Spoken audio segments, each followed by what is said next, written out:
Mort. Mort corporelle, mort initiatique.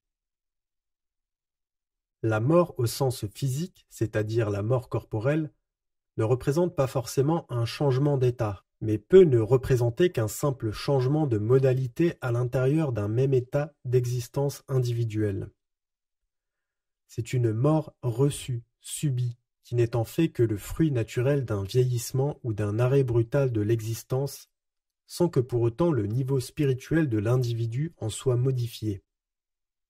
L'être ayant épuisé son cycle d'existence passe à un autre état, sans que ce changement n'affecte en rien sa nature.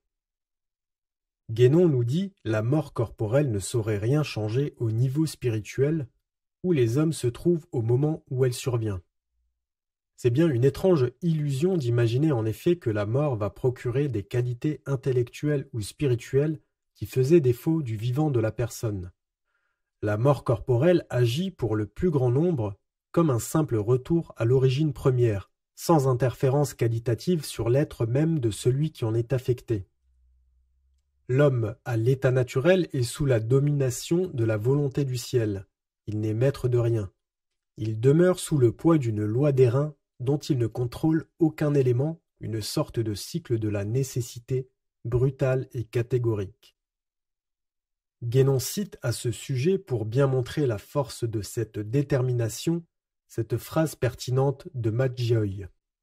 L'homme terrestre est esclave quant à sa naissance et quant à sa mort, c'est-à-dire par rapport aux deux actes principaux de sa vie individuelle, au seul qui résume en somme son évolution spéciale au regard de l'infini.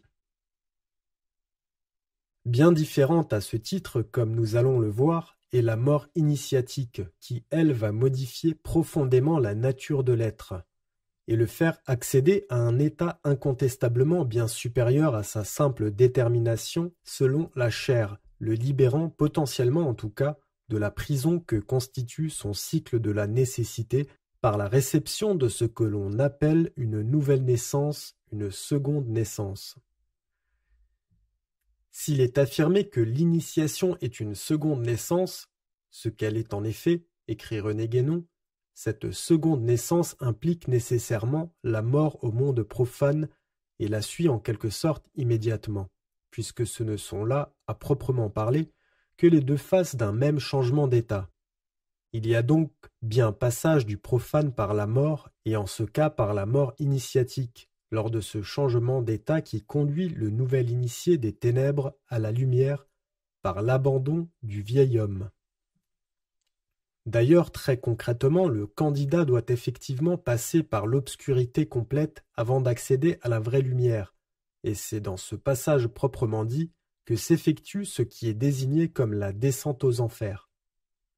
Guénon rajoute à ce propos, afin de mieux faire comprendre la nature du processus mis en œuvre lors de cette descente, c'est, pourrait-on dire, comme une sorte de récapitulation des états antécédents par laquelle les possibilités se rapportant à l'état profane seront définitivement épuisées, afin que l'être puisse dès lors développer librement les possibilités d'ordre supérieur qu'il porte en lui et dont la réalisation appartient proprement au domaine initiatique.